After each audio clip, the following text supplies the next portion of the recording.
5 choses à savoir. La finale de 63e édition du concours de l'Eurovision se déroule le 12 mai prochain, à Lisbonne, au Portugal. Cette année, la France, qui n'a pas gagné depuis 41 ans, est très bien placée chez les bookmakers, avec le duo Madame Monsieur et sa chanson Merci, à quelques jours de ce grand événement musical. Europe 1 vous dit tout ce qu'il faut savoir sur cette édition 2018. Le concours commence dès le 8 mai et la grande soirée de l'Eurovision se tient le 12 mai. Le concours débute dès le 8 mai pour la majorité des pays participants. C'est en effet à cette date qu'est organisée la première demi-finale. La seconde a lieu le 10 mai. En dehors de l'Allemagne, l'Espagne, l'Italie, la France, le Royaume-Uni, automatiquement qualifiés, et le pays hôte, cette année le Portugal, les 37 autres participants doivent passer l'étape des demi-finales pour disputer la finale du 12 mai. Au total, 43 pays participent cette année, un record. Le retour de la Russie après la polémique de l'an passé, concernant la non-participation de la Russie au concours, l'UER, Union européenne de radio-télévision, a assuré ses arrières.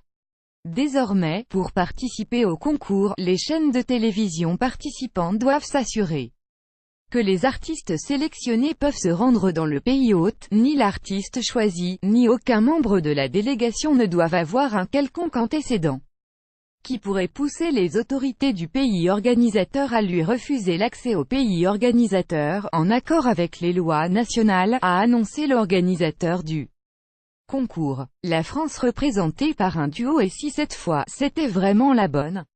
Il y a 2 ans, beaucoup d'espoir avait été placé en Amir, le candidat français. À défaut de monter sur le podium, le chanteur avait atteint une très honorable 6e place.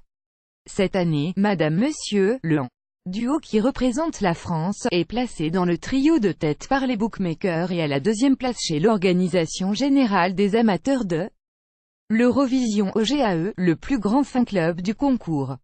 Rappelons tout de même qu'en 2011, la France, avec l'artiste Amaury Vassili, était donne favorite des bookmakers et avait finalement terminé 15e.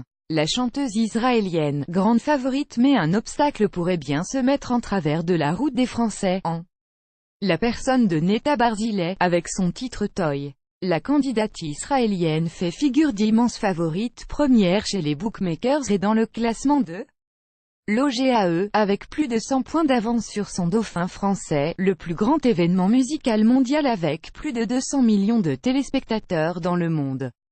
L'Eurovision est le plus grand événement musical de la planète. En France, les demi-finales seront diffusées sur France 4, à 21 h, les 8 et 10 mai. Quant à la finale, elle sera retransmise sur France 2, à 21 h.